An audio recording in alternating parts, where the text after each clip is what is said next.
ഇന്ന് പുറത്തു വന്ന രണ്ട് IPL ന്യൂസാണ് നമ്മൾ ഇന്നത്തെ വീഡിയോയിൽ നോക്കുന്നത്. ആദ്യത്തെ ഒരു അപ്ഡേറ്റ് രോഹിത് ശർമ്മയുമായി ബന്ധപ്പെട്ടതാണ്.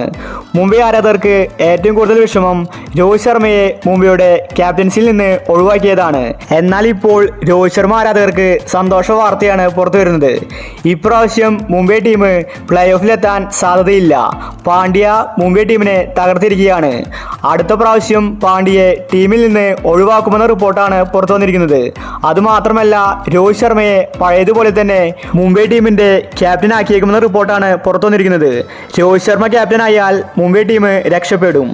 അടുത്തൊരു അപ്ഡേറ്റ് ചെന്നൈ ടീമിനെ സംബന്ധിക്കുന്നതാണ്. ചെന്നൈ ടീം ഇപ്പോൾ തകർന്നിരിക്കുകയാണ്.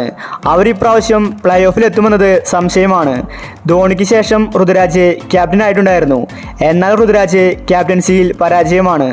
ഇപ്പോഴിതാ മലയാളി താരം സഞ്ജു CSK ടീമിലേക്ക് ചേക്കേറിയേക്കുമെന്ന റിപ്പോർട്ടാണ് പുറത്തു വരുന്നത്. രാജസ്ഥാൻ ടീം വിട്ട് സഞ്ജു പോകുമെന്നത് സംശയമായിരുന്നു. എന്നാൽ ഇപ്പോൾ ധോണിക്ക് പകരമായിട്ട് CSK ടീമിന്റെ ക്യാപ്റ്റൻ സ്ഥാനത്തേക്ക് സഞ്ജുവിനെ പരിഗണിക്കുന്നുണ്ടെന്ന റിപ്പോർട്ടാണ് പുറത്തു വരുന്നത്. അടുത്ത വർഷം മെഗാ ഓപ്ഷനാണ്. ഒരുപാട് താരങ്ങൾ പുതിയ ടീമിലേക്ക് ചേക്കേറിയേക്കും.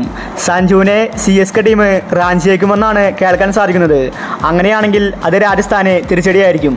സഞ്ജു CSKയിലെത്തിയാൽ ചെന്നൈ ടീമിന്റെ ഫാൻസ് പവർ കൂടുമെന്നത് ഉറപ്പാണ്. അതുമാത്രമല്ല സഞ്ജുവിന് അത് ലോട്ടറിയാണ്.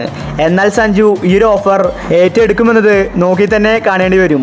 അപ്പോൾ ഇതുപോലത്തെ IPL ന്യൂസിന് വേണ്ടി ഈ ചാനൽ മറക്കാതെ സബ്സ്ക്രൈബ് ചെയ്യൂ.